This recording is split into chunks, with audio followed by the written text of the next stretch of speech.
అది depend on spirit అండి. ఆ స్పిరిట్ ఆ టైంకి ఫస్ట్ ఆఫ్ ఆల్ ఆ మనిషి ఎదుటి వ్యక్తికి ఇతను ఇబ్బందుల్లో ఉన్నాడు, ఇతను ఏదో తెలుసుకోవాలనుకున్నాడు, ఒక క్లారిటీ కోరుకుంటున్నాడు.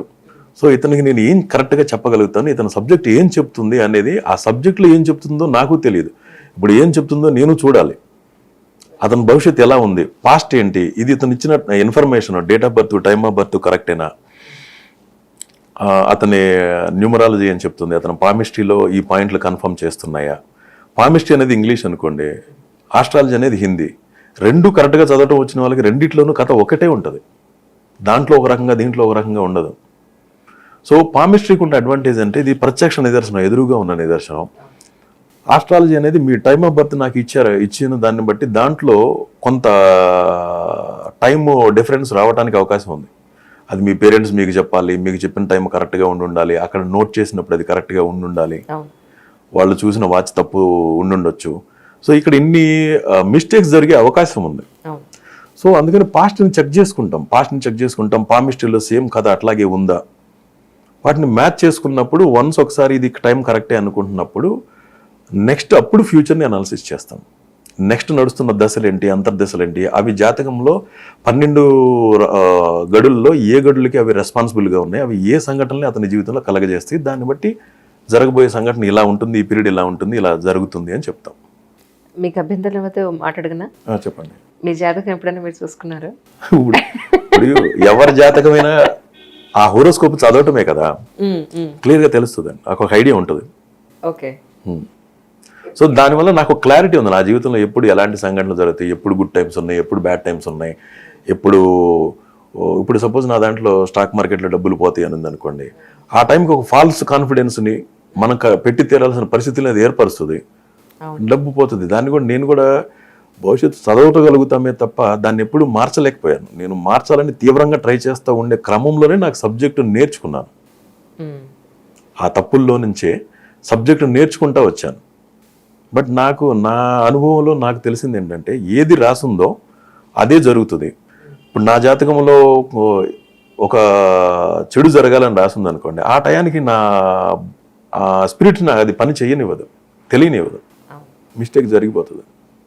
జరిగిన తర్వాత తెలుస్తుంది ఆల్రెడీ ఇది బ్యాడ్ టైం ఉంది, నాకు ఈ విధంగా చేసింది అని. ఎవరైతే ఆ మిస్టేక్స్లో నుంచి నేర్చుకోవాలి అని నిరంతరంగా వాటిని నిజాయితీగా ఒప్పుకొని ముందుకు వెళ్తారో వాళ్ళకి సబ్జెక్టు ఎక్కువ తెలుస్తుంది. ఆస్ట్రాలజర్స్ అంటే వాళ్ళకి వెంటనే చూడంగానే భవిష్యత్తు అంతా సినిమాలో రీల్ లాగా తెలిసిపోతుంది, దుర్బిణిలో కనపడుతుంది, అట్లా ఉండదండి. ఇందాక చెప్పాను కదా, కొంతమంది అసలు వాళ్ళు దేనికి ఆశించకుండా ఉంటారు, మీ నుంచి ప్రశంసను కూడా ఆశించరు. వాళ్ళు ఎదుటి వ్యక్తి కష్టాల్లో ఉన్నారు, వాళ్ళకి భవిష్యత్తుని చెప్పి మంచి చేయాలన్న ఒక శిరస్ సంకల్పంతో ఎవరైతే ఉంటారో, ఎథికల్ పవర్ కలిగిన వాళ్ళకి కొన్ని సంఘటనలు అట్లా తెలుస్తూ ఉంటాయి. అంతే తప్ప అదర్వైజ్ మీ జాతకం చక్రం ప్రిపేర్ చేయాలి, మీకు ఏం దశలు నడుస్తున్నాయో, అంతర్దశలు ఏం నడుస్తున్నాయో, మీ పామిస్ట్రీలో ఏం చెప్తుందో, పాస్ట్లో జరిగిన సంఘటనలు మ్యాచ్ చేసుకోవాలి, ఇది కరెక్టేనా కాదా, క్యాలిక్యులేషన్స్ కరెక్ట్గానే ఉన్నాయా, నా అనాలిసిస్ కరెక్ట్గానే వెళ్తుందా అని చెక్ చేసుకున్న తర్వాతే మన ఫ్యూచర్ని కాన్ఫిడెంట్గా బేస్ అవ్వగలుగుతుంది. చాలాసార్లు మీరు పగడం పెట్టుకోండి, ఇన్ని క్యారెట్స్ ఉన్న పగడం పెట్టుకోండి, ఈ ముత్యం పెట్టుకోండి, లేదంటే ఈ డైమండ్ పెట్టుకోండి, ఇలా అది రంగురాళ్ళలో అనలేం కానీ విలువైన స్టోన్స్ పాయింట్ ఆఫ్ వ్యూ ఇది పెట్టుకుంటే మంచి జరుగుతుంది, దాని ప్రభావం చాలా ఉంటుంది అని విన్నాను. కొంతమంది ఏమంటారంటే నాకు సూట్ అవ్వంది నవరత్నాలు ఉంగరం నేను పెట్టేసుకున్నాను, అందుకే జీవితం చంకనాగిపోయింది అనేది మా పెద్దనాన్న గారు నాకు ఒకసారి చెప్పారు. కరెక్ట్ ప్లేస్లో వాడు సరిగా పెట్టలేదు, అందుకే బిజినెస్ అంతా అడుగు తినిపోయింది అని చెప్పాను. సో నిజంగా ఒక మనిషి జీవితాన్ని అంత ప్రభావితం చేస్తుందా సార్? అసలు స్టోన్స్ పనిచేయండి. ఫస్ట్ ఆఫ్ ఆల్ డెస్టినీ ఇప్పుడు ఆల్రెడీ ఏది రాసుందో, పలానా టైం క్రితం చనిపోతాడని రాసుంటే వీళ్ళు ఏ హోమాలు చేసినా, ఏ యాగాలు చేసినా అక్కడే చనిపోతాడు. ఏది రాసుందో అదే జరుగుతుంది. దాన్ని ముందుకి జరపలేం, వెనక్కి నెట్టలేం, డెస్టినీని మార్చలేం. ఫస్ట్ ఆఫ్ ఆల్ ఇందాక చెప్పాను, అది డెస్టినీ అనేది బార్గెనింగ్ కాదు. ఇప్పుడు జ్యోతిశాస్త్రంలో ఎక్కడైనా పలానా గ్రహాలు ఇక్కడ ఉంటే ఇలా జరుగుతుంది అనే సబ్జెక్ట్ అంతా చెప్పారే కానీ పలానా గ్రహాలు ఇలా ఉంటే ఇలా రాసుంటే ఈ పూజ చేయండి, ఈ హోమం చేయండి, ఏ సబ్జెక్టులోనూ రాయలేదు. ఇవన్నీ మధ్యలో ఇది ప్రాక్టీస్ చేసేవాళ్ళు ఎదుటి వాళ్ళు డిమోరలైజ్ అవ్వకుండా, డిప్రెస్ అవ్వకుండా ఉండటం కోసం సజెస్ట్ చేయడం మొదలుపెట్టి దాన్ని ఒక వృత్తి చేసి పారేశారు. దాంట్లో నుంచి కమర్షియల్గా ఇక వాళ్ళ బలహీనతలను ఆధారంగా చేసుకుని డబ్బు సంపాదించడానికి వాడుకుంటున్నారే తప్ప, లేదా వాళ్ళకి అట్లీస్ట్ నేను ఇది చేస్తే నాకు తగ్గుతుందంట అనే ఒక మెంటల్ కన్సోల్ అనేది ఆ టయానికి వస్తుంది. దానికి ఉపయోగపడుతుందేమో తప్ప డెస్టినీ అనేది మార్చలేరండి, ఎవరు మార్చలేరు. అయ్యి బాబాయ్ సార్, ఇప్పుడు మార్కెట్లో ఉన్న వాళ్ళు ఇది చేయండి ఇది అది చేయండి అని చెప్పే వాళ్ళందరూ మన మంచి యాంటీ అయిపోతాయేమో సార్ ఇలా అనుకుంటే. నా నమ్మకం అది, అయ్యా నా నమ్మకం అది. నేను ఇన్ని సంవత్సరాలు నేను సబ్జెక్టులో ప్రిపేర్ అయిన దాన్ని బట్టి నేను ఒకటే నమ్ముతాను. నా దగ్గరకు వచ్చే క్లయింట్స్కి కానివ్వండి ఎవరికైనా నేను ఒకటే చెప్తాను, డెస్టినీ మార్చుకోవాలి అంటే, మీ డెస్టినీని మీరే రాసుకోవాలి అంటే 5 ఇంపార్టెంట్ పాయింట్స్ ఉన్నాయి. ఒకటి physical fitness, first point. A sound mind in a sound body. So మీరు ఫస్ట్ ఆరోగ్యంగా, దృఢంగా, బలంగా ఉండాలి ఎప్పటికీ. సో ఆరోగ్యం మీద దృష్టి పెట్టాలి. Second point mental fitness. Mental fitness ఎప్పుడు వస్తుందంటే, ఒక వ్యక్తికి కుటుంబంలోనూ ఫ్రెండ్స్లోనూ మంచి రిలేషన్షిప్స్ ఉన్నాయి అనుకోండి, వాళ్ళు మెంటల్గా స్ట్రాంగ్గా ఉంటారు. Third point self confidence. That can be achieved through knowledge only. నాలెడ్జే పవర్. సో ఎవ్రీడే మీరు ఏ వృత్తిలో స్థిరపడాలనుకుంటున్నారో దానికి సంబంధించిన మెలకువలు, కొత్త పాయింట్లు తెలుసుకోవడం కోసం విధిగా 2 గంటలు కేటాయించి, అది వ్యక్తులను కలవటం ద్వారా గానో, లేకపోతే నెట్లో సెర్చ్ చేయడం ద్వారా గానో, బుక్స్ చదవటం ద్వారా గానో, ఎవరైతే నిరంతరం ఒక కొత్త నాలెడ్జ్ నేర్చుకుంటూ ఉంటారో ఆ నాలెడ్జే పవర్. అది సెల్ఫ్ కాన్ఫిడెన్స్ని ఇస్తుంది. ఫోర్త్ పాయింట్ వచ్చేసి ఫాలో ద నంబర్స్. అంటే ప్రతి వ్యక్తికి అదృష్ట సంఖ్య, దురదృష్ట సంఖ్య ఉంటుంది. మీరు పుట్టిన తేదీని బట్టి మీకు ఏ గ్రహం అధిపతి ఉందో ఆ గ్రహానికి వ్యతిరేక గ్రహం ఉంటుంది. ఆ గ్రహం యొక్క నంబర్ తెలుసుకోండి.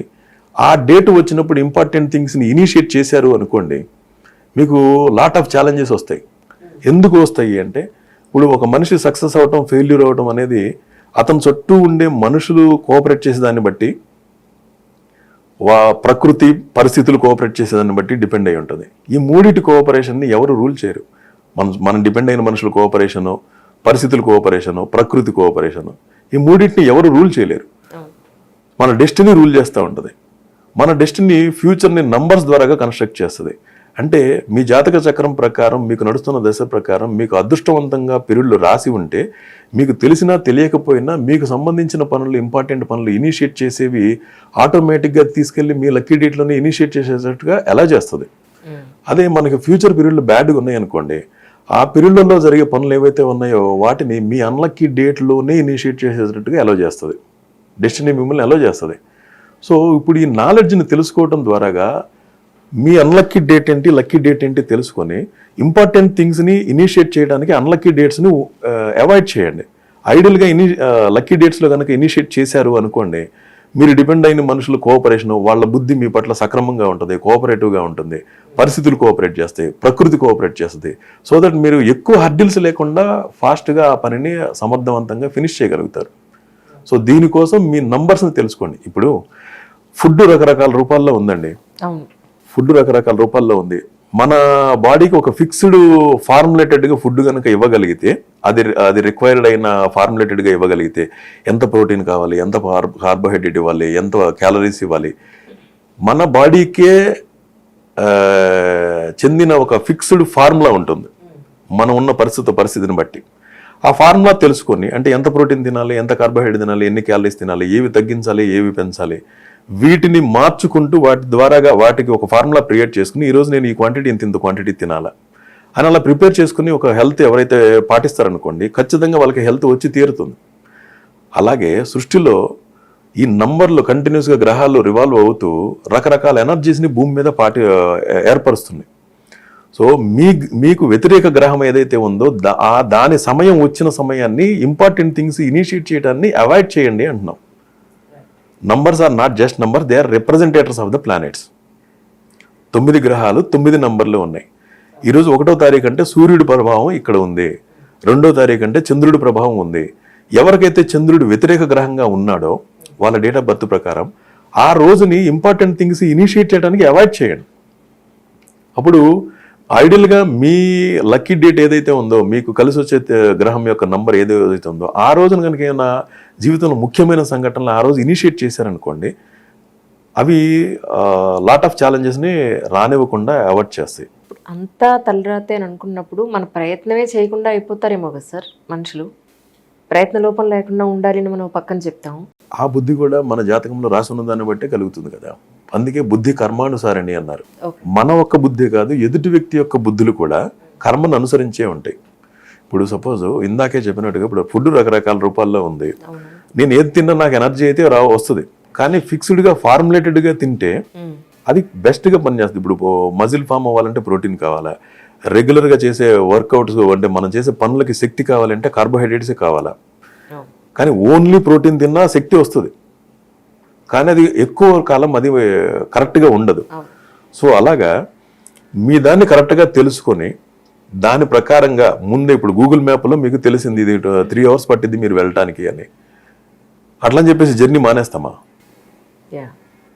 ఎంతసేపు పడుతుంది? మనకి ఇష్టం లేని రిజల్ట్ కనపడింది అని చెప్పేసి మానేయం కదా. ఇన్ని అబ్స్టికల్స్ ఉన్నాయి, మనం వెళ్ళి తీరాలి అన్నప్పుడు దానికి ప్రిపేర్ అయ్యి వెళ్తాం కదా.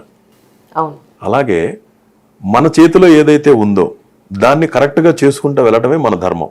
మనకి ఏ ధర్మం అయితే ఉందో ఆ ధర్మాన్ని నెరవేర్చుకుంటూ పోవటమే మన చేతిలో ఉంది. దాన్ని సక్రమంగా నిర్వర్తించాలి.